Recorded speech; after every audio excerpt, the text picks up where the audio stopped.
I've been researching more into astrology, and I found out that my Sun, Mercury, and Venus are all in the 12th house. That's the house of Pisces. And my moon sign is Pisces already, so the first major four in my chart are all Pisces as fuck. I was researching the houses more because I didn't really understand them until the other day. Upon researching, a lot of the aspects of my chart say that I'm psychically inclined.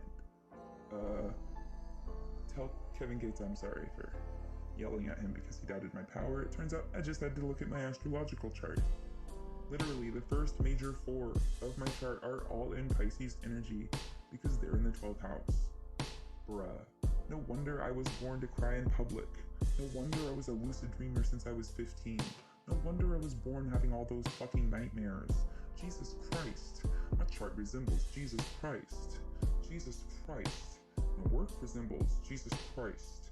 Jesus Christ, I just might be. Jesus Christ, I just might be the child of a man called God. I just might have been raised by Mary in a town called Bethany. God was doing time. I just might be Jesus Christ. And I know I'm not the only one. And I know it never took an astrologer to see that I just might be Jesus Christ. Time speaks for me. Time speaks for me loudly. Learning my astrology makes me feel so validated that it spooks me. But that's not why I'm learning the stars. They're the secret to prophecy. That's how Nostradamus did it. I've said it for a while. Prophecy is just the combination of math and knowing people. And astrology is just a type of math. People think astrology is pseudoscience, but if the moon affects the tides, it can affect us too. We're made up of 98% water. The moon affects the ocean. That means that knowing astrology might be able to predict the weather. I saw a TikTok the other day of someone who found coincidences in the astrological charts of various tsunamis. Speaking of astrology, I was looking through my Google Photos recently, and I found an old screenshot of my ex saying that I was just like Kanye before either of us had even came out as Jesus yet. Me and Time had a nice laugh. Time is a magical thing, but I'm just recently learning from Einstein that there's no difference between time and space. So I'm learning space. So I'm learning astrology. Speaking of which, someone tell the Kanye West that they got running around that spontaneously grew a foot in height that I want a necklace just like the one that he gave to Pusha T, please. He gave Pusha T a Taurus necklace with a special inscription. I just found that out the other day. I would like a copy of that necklace too, please, if I can. Because I've got the same first four astrological signs as Pusha T. Pusha T and myself both have a Taurus Sun, a Pisces Moon, a Taurus Mercury, and an Aries Venus. My Pisces Moon is in the 11th house. Martin Luther King Jr. also had this placement. Pisces controls dreams. I was never a copycat for having a dream too. I was born to dream, which I always knew. But now I can point to a spot on a mathematic chart and prove it. I just might be Jesus Christ. And sometimes I forget other people have parents. Someone tell the Pope he still hasn't called me back about the stigmata. Although I didn't really even need the stigmata, I don't think. My Pluto is in the 11th house. And Pluto in the 11th house is basically an astrological stigmata by my humble and novice calculations. Tell the Pope I said he's a pussy, a coward, and a bitch. I just might be Jesus Christ, and for my next trick, I might just use astrology to cyberbully the Pope. Tell that nonce I said we needed to talk. And tell Kanye I would also like a Taurus necklace, and that I'm still willing to put him on game if he's feeling teachable. We can't keep canceling people who are trying to help. If they're trying to help, we need to guide them, not throw them out. We are all we have. Cancel culture isn't real. Shunning has existed in our species since the beginning, and it was always a death sentence. Cancel culture comes from human nature, not activism. Nobody is pure. Nobody is perfect. We are all learning, even and especially Jesus. You can't be a good teacher if you don't learn first. And if I were Kanye, I would have sided with Trump too. It's the only time y'all care about black people, and we can prove it. As soon as Biden won, y'all went to sleep. You slept, and adding insult to injury, you didn't even bother to dream. You slept as the Biden administration tripled the number of kids in cages within months of being elected. You slept as he punished protesters just the same as Trump did. You went immediately to sleep as soon as Biden was elected. Fuck voting blue no matter who. Y'all ever considered invading the Republican Party? I have a friend who once ran for Paul Ryan's seat in the House of Representatives, and he ran as a Republican with a platform parallel to Bernie Sanders. His name is Jeremy Ryan, and I think he's a genius. Socialism is actually the fiscally conservative option. Why shouldn't we take that message and use it to filibuster Republicans? Crime is reduced by helping our people. Police do not stop crime. They respond to it. Helping the people in our society who are suffering is what stops crime. It also reduces spending. Most socialist programs don't even make an impact on our taxes. Our taxes aren't high because of welfare programs. Our taxes are high because of corporate write-offs and military spending. And I personally would love to see more people advocating for fiscal conservation. Because the actual way to be fiscally conservative is socialism. It's scientifically and mathematically proven. Helping our people is far cheaper than the cost neglected people incurs.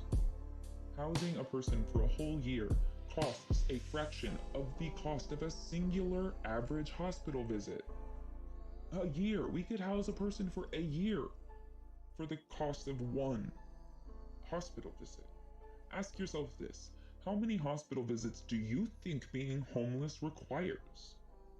Why not spend the money to house people? It's literally cheaper, not just more humane.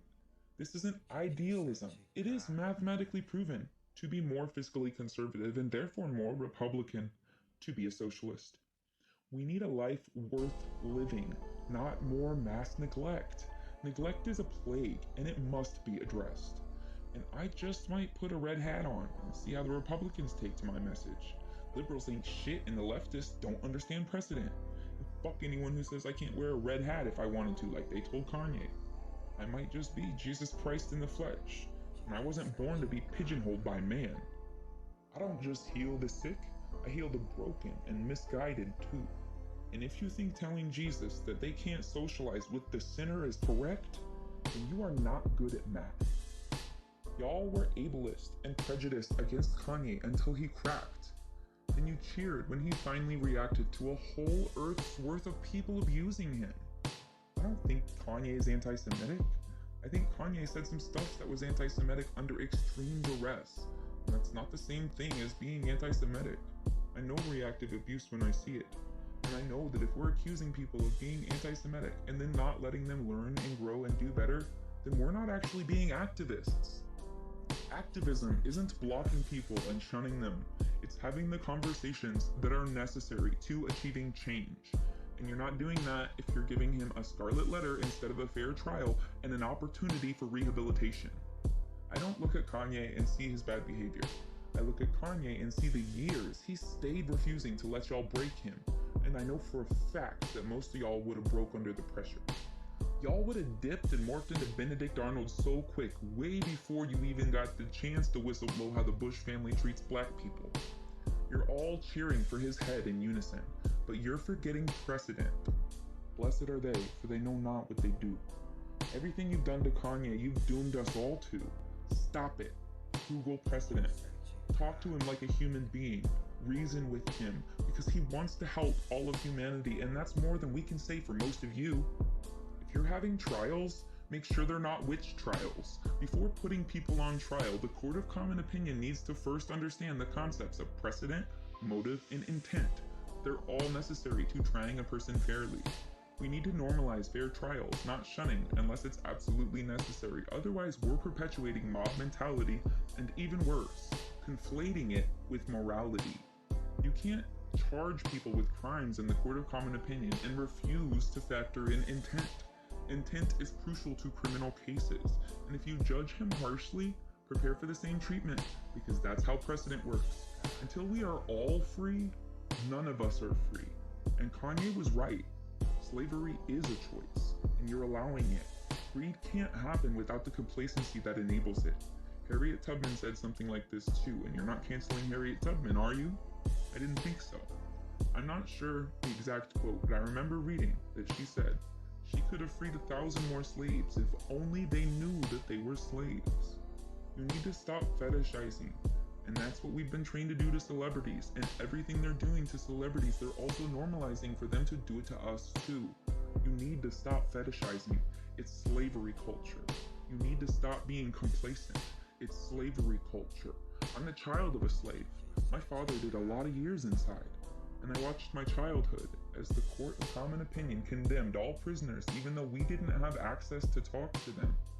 We condemned all prisoners, but we didn't allow for their fair trial or fair treatment. When we did that, we perpetuated my father's enslavement. We perpetuated a bad precedent, which then we would all be doomed to. Mass incarceration for profit. We still have slavery culture. It's very, very prominent here. It's not enough to just think slavery is bad. You have to actually work to stop it from continuing to happen, which means, at the very least, telling people slavery is a choice, because it is. It's what Harriet Tubman told every slave that she freed. She said, you don't have to choose this. You do have a choice to follow me. You're all choosing slavery by being complacent. We have 99% wealth inequality now.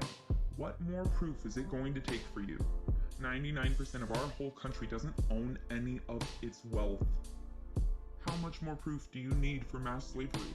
Because it's here, and you're all complacent and allowing it and perpetuating it, which is the same thing as choosing it.